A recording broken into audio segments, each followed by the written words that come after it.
نو خدا دا مددے بگرداب بلا افتادہ کشتی ضعیفان و شکستہ رات و پشتی بحق کے خواجہ عثمان ہارون مدد کن مدد کن مدد کن یا معین الدین چشتی۔ منبر پر رونق افروز مخدوم گراں قدر حضرت علامہ سید جمال اشرف صاحب قبلہ شفیع جیلانی و جمیع عرش مقام سادات کرام علماء ذوی الاحترام حاضرین محفل پردہ نشین اور بہن، السلام علیکم ورحمۃ اللہ وبرکاتہ۔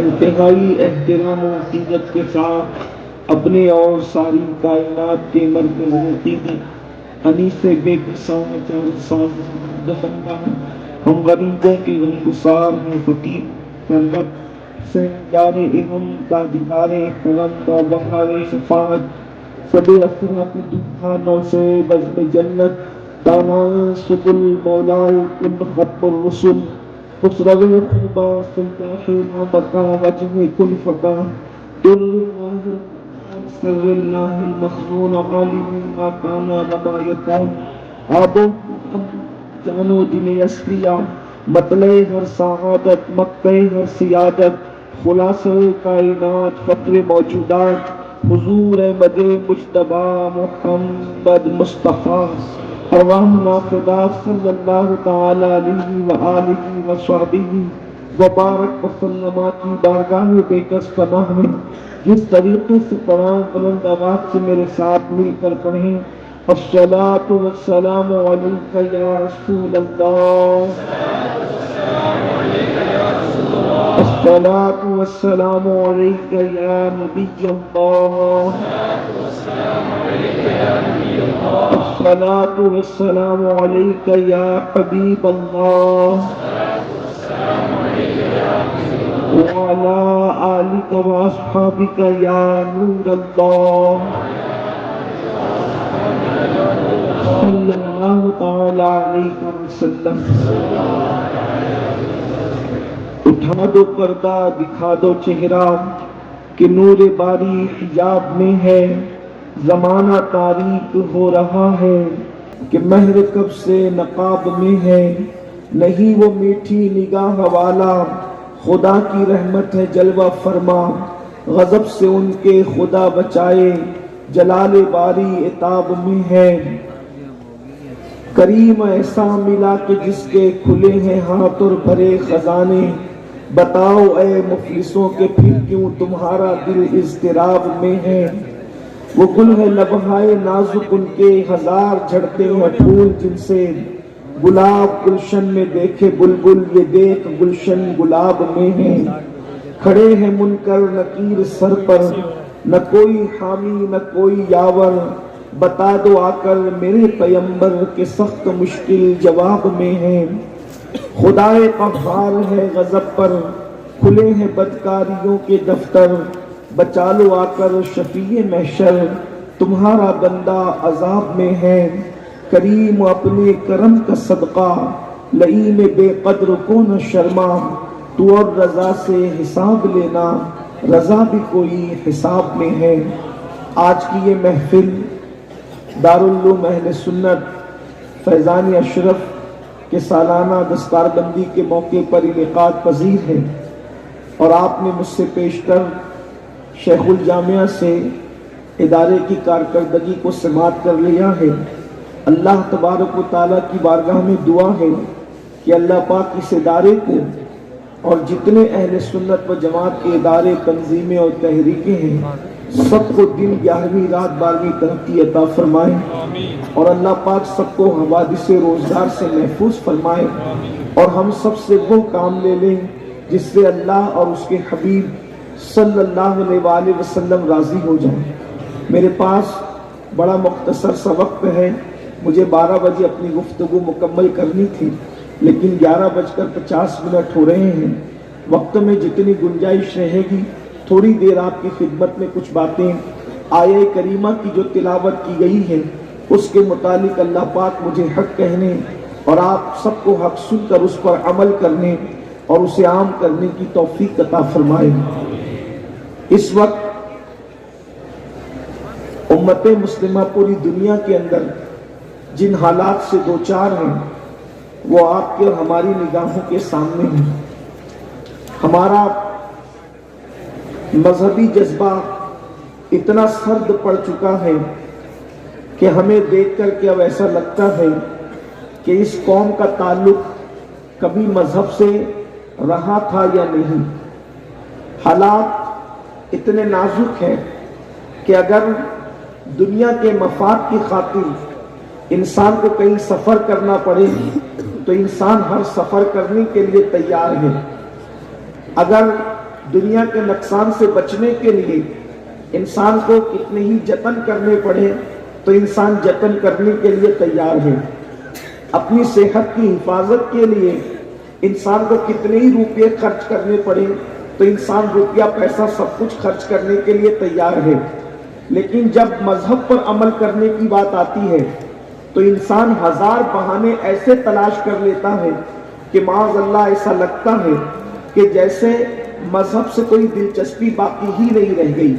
مذہب بیزاری کی ایک لہر چل پڑی ہے، بلکہ دنیا دار تو دنیا دار جو لوگ مذہب کے نمائندے کہلاتے ہیں، بعض ان کی بھی کیفیت یہ ہے کہ ان کے اندر بھی کہیں نہ کہیں مذہب بیزاری کی عملی طور پر کوئی نہ کوئی نحوست ظاہر ہوتی ہے۔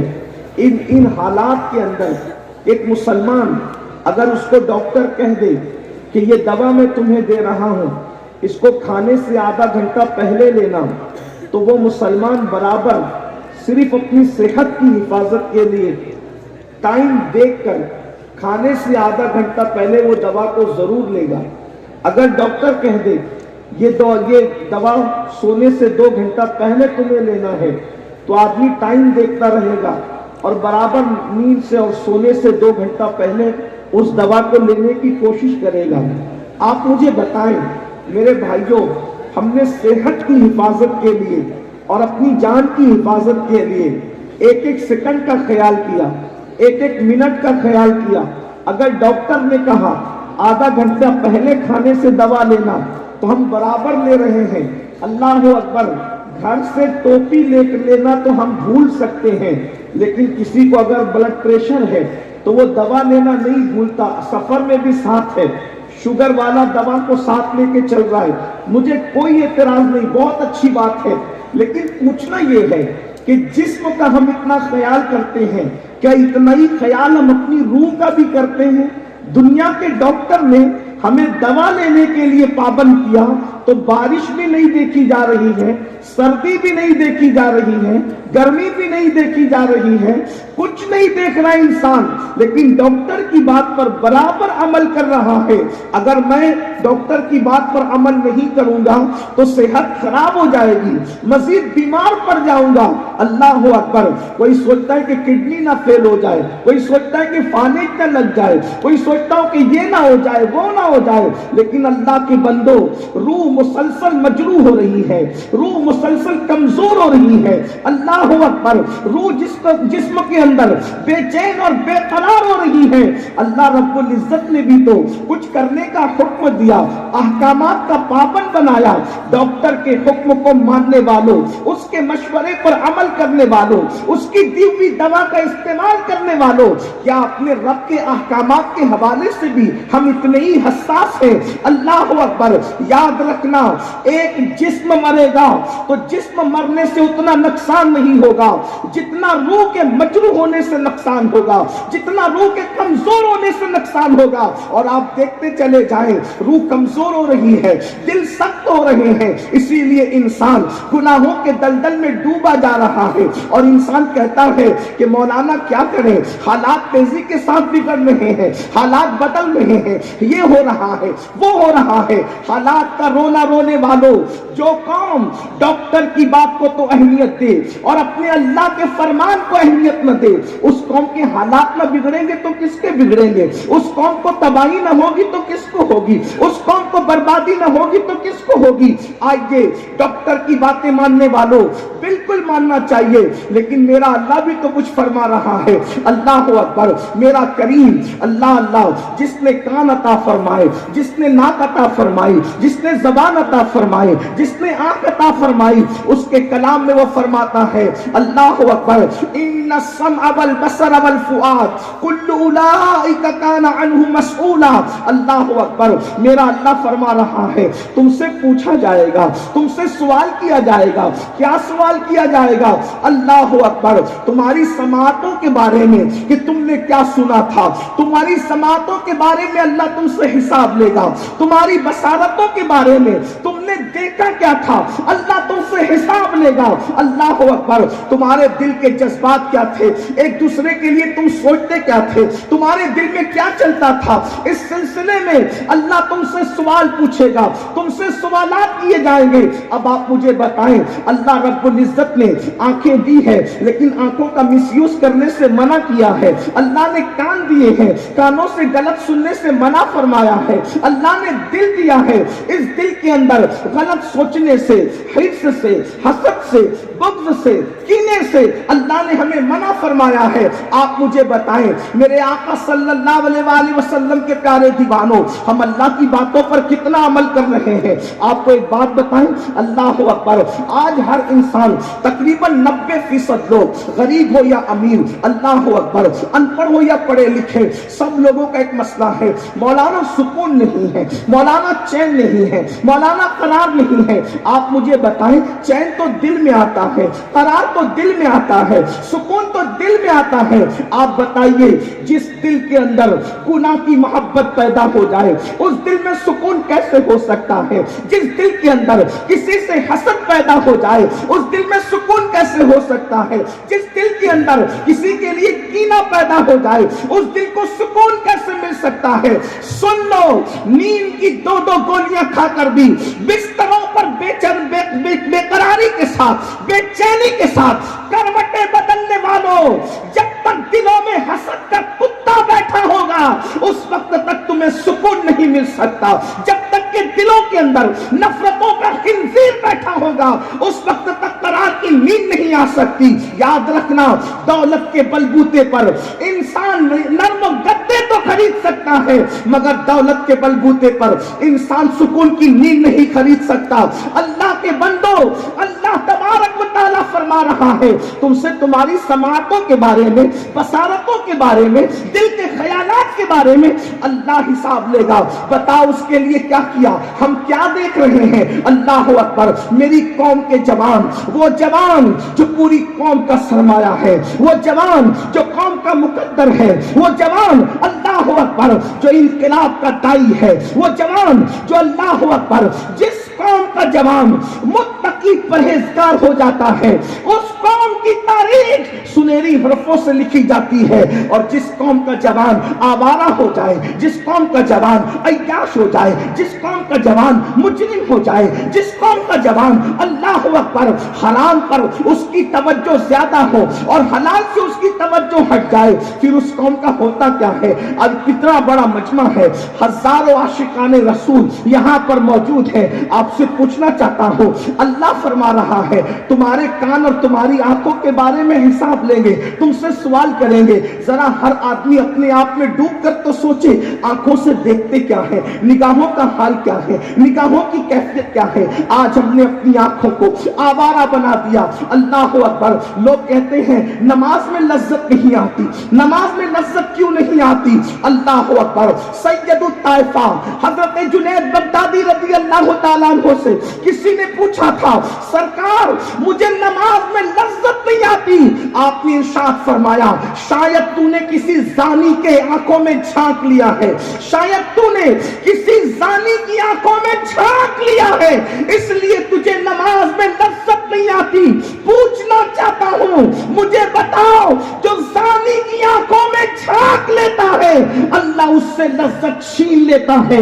جو خود آنکھوں کے زنا میں مبتلا ہو جائے اسے عبادت میں لذت کیسے مل سکتی ہے؟ اسے عبادت میں لذت کیسے آ سکتی ہے؟ اسی لیے تو ہمیں ہر جگہ اللہ اکبر دل لگتا ہے، مسجد میں دل نہیں لگتا، عبادت میں دل نہیں لگتا. یاد رکھنا، جو قوم کے جوان اپنی نگاہوں کی حفاظت کرتے ہیں، اپنی آنکھوں کی حفاظت کرتے ہیں، اللہ اکبر، اللہ کے رسول صادق و مصدوق صلی اللہ علیہ وسلم فرماتے ہیں جو نگاہوں کی حفاظت کرتا ہے اللہ اس کو ایمان کی لذت عطا فرماتا ہے، اللہ اس کو عبادت کی لذت عطا فرماتا ہے. اللہ اکبر. سید الطائفہ حضرت سیدنا جنید بغدادی رضی اللہ تعالیٰ عنہ ارشاد فرماتے ہیں ہو سکے تو تم بکری کے تھنوں کو بھی دیکھنے سے پرہیز کیا کرو. یہ تقوی سے قریب ہے. آپ مجھے بتائیں جو صوفیہ ہمیں بکری کے تھنوں کو دیکھنے سے بھی بچنے کی بات کرتے کہتے کہ یہ تقوی سے قریب ہے. سید الطائفہ حضرت جنید بغدادی فرماتے ہیں جس کو علامہ ابن الجوزی نے بیان فرمایا، کیا اگر عورتوں کے کپڑے سوکھ رہے ہوں، دوپٹے اور ان کے کپڑے، تو ان کے سوکھتے ہوئے کپڑوں کو دیکھنے سے بھی بچا کرو، یہ تقوی سے قریب ہے. اس لیے کہ ان کے سوکھتے ہوئے کپڑوں کو، ان کے کپڑے جو پڑے ہوئے ہیں اس کو دیکھنے سے بھی دل کے اندر پاپ اور گناہ کا جذبہ جنم لے سکتا ہے. آپ مجھے بتائیں جس مذہب میں بکری کے تھنوں کو دیکھنے سے بچنا تقوی کے قریب ہے، جس مذہب میں عورتوں کے سوکھتے ہوئے کپڑوں کو دیکھنے سے رکنا یہ تقوی سے قریب ہے. ایک بات اور سن لیں، حضرت سیدنا عیسیٰ علیہ السلام نے فرمایا عورت اگر کسی جگہ پر بیٹھ جائے اور اس کے بیٹھنے سے اس کے جسم کی گرمی کی وجہ سے وہ جگہ گرم ہو جائے تو جب تک کہ وہ جگہ میں گرمی اس عورت کے جسم کی باقی رہے اس وقت تک مرد اس جگہ پہ نہ بیٹھا کرے. یہ تقوی سے قریب ہے، اس لیے کہ اس کی گرم جگہ پر بیٹھنے سے بھی دل کے اندر زنا اور گناہ کا جذبہ پیدا ہو سکتا ہے.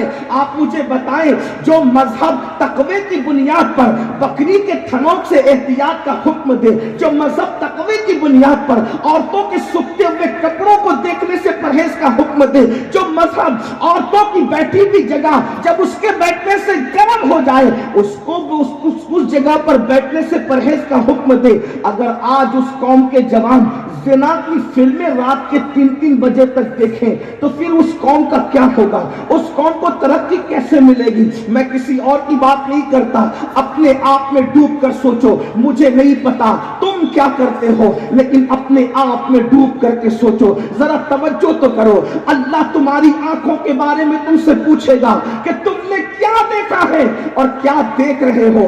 یاد رکھنا مولوی صاحب کو دھوکہ دینا آسان ہے مگر مولا کو دھوکہ نہیں دے سکتے، اس لیے نگاہوں کی حفاظت کرو. اور یہ بھی یاد رکھنا جو اپنی نگاہوں کا غلط استعمال کرتا ہے اللہ کے رسول صلی اللہ علیہ وسلم فرماتے ہیں قیامت کے دن اس کی آنکھوں میں آگ کی سلاخیں ڈالی جائیں گی. آگ کی سلاخیں. آج اس معاملے میں ہمارا جوان بڑا کمزور ہے. آنکھوں کو ہم نے معاذ اللہ آوارہ کر دیا. ہم جب لوگوں کے درمیان ہوتے ہیں تو ولیوں کی طرح بات کرتے ہیں اور جب ہم تنہائی میں ہوتے تو ہماری کیفیت کیا ہوتی ہے. آئیے ایک حدیث پاک سنیے اور اس کے بعد میں اپنی گفتگو کو مکمل کروں. اللہ اکبر. ایک دن اللہ کے رسول علیہ السلام نے جنت نعیم کا ذکر فرمایا. 8 جنتیں ہیں. جنتیں کتنی ہیں؟ 8. جنت الفردوس آپ نے سن رکھا ہے. اسی طرح جنت میں ایک جنت ہے جسے جنت نعیم کہتے ہیں. جنت نعیم. اور جب اللہ کے رسول صلی اللہ علیہ وسلم نے جنت نعیم کا ذکر کیا اس لیے کہ حضور تو وہ جنت دیکھ چکے تھے. جب بن دیکھے مولوی صاحب جنت نعیم کا ذکر کریں تو انسان کا دل چاہے کہ مجھے یہ جنت ابھی مل جائے. جب مولا مصطفیٰ جان رحمت نے جنت کو دیکھ کر جنت کا ذکر کیا اور پھر حضور کی گفتگو کی بات کیا ہے، اللہ کے رسول علیہ السلام کی گفتگو کا انداز کیا ہے، میرے امام کہتے ہیں میں نثار تیرے کلام پر ملی یوں تو کس کو زبان نہیں، وہ سخن ہے جس میں سخن نہ ہو، وہ بیان ہے جس کا بیان نہیں، فصحا عرب کے بڑے بڑے تیرے آگے یوں ہے دبے نچے، کوئی جانے منہ میں زبان نہیں بلکہ جسم میں جان نہیں۔ اللہ کے رسول علیہ السلام کی گفتگو بے مثال گفتگو۔ اللہ کے رسول علیہ السلام نے جب جنت نعیم کا ذکر کیا، اس جنت نعیم میں حوریں کیسی ہوگی، جنت نعیم کے اندر نعمتیں کیسی ہوگی، جنت نعیم کے اندر نہریں کیسی ہوگی، جنت نعیم کے اندر محلات کیسے ہوں گے، جنت نعیم کے اندر بستر کیسے ہوں گے، جنت نعیم کے اندر غذائیں کیسی ہوگی۔ اس سے پہلے کہ میں اب گفتگو کو آگے بڑھاؤں، ایک بات آپ سے کہہ دوں، آج لوگ جو ہے لوگ اسکول کے کچھ پڑھے لکھے لڑکے یہ کہتے ہیں یہ سب جنت ونت جو ہے یہ صرف مولوی لوگ ہمیں سناتے رہتے ہیں اور پھر بتاتے کہ وہاں حوریں ہوں گی، اور حوروں کے چکر میں ہمیں جو ہے وہ معاذ اللہ مس گائیڈ کیا جاتا ہے۔ یاد رکھنا، ہم جنت کے اندر حوروں کے چکر میں کسی کو مس گائیڈ نہیں کرتے، بلکہ غالب نے بھی بیچارے نے یہ بات کہہ دی، وہ کہتے ہیں ہم کو معلوم ہے جنت کی حقیقت، لیکن دل کو بہلانے کے لیے غالب یہ خیال اچھا ہے، یہ دل کو بہلانے کے لیے جنت نہیں ہے۔ اور ایک بات میں یہاں عرض کر دوں، چونکہ یہ درسگاہ ہے اور درسگاہ کے ساتھ اس درسگاہ پر خانقاہ کا بھی رنگ ہے، تو یہ بتانا چاہتا ہوں ہم جنت کو حوروں کی وجہ سے پسند نہیں کرتے، ہم جنت کو حوروں کی وجہ سے پیار نہیں کرتے، جنت سے صرف اس لیے پیار ہے کہ انشاءاللہ جب جنت میں جائیں گے تو دیدار مصطفیٰ بھی کریں گے، دیدار خدا بھی کریں گے۔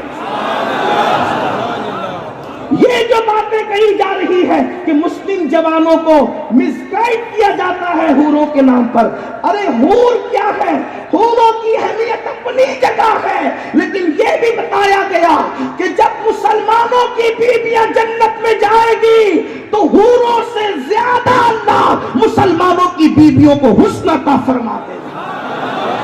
یہ کوئی انسان کا اپنا تخیل اور تصور نہیں ہے، لیکن یہ بھی یاد رکھیں جب جنت نعیم کا ذکر مالک جنت مصطفیٰ جان رحمت نے بیان کیا تو صحابہ کو جنت نعیم کا شوق ہوا، اور صحابہ نے عرض کی یا رسول اللہ جنت نعیم ملے گی کسے؟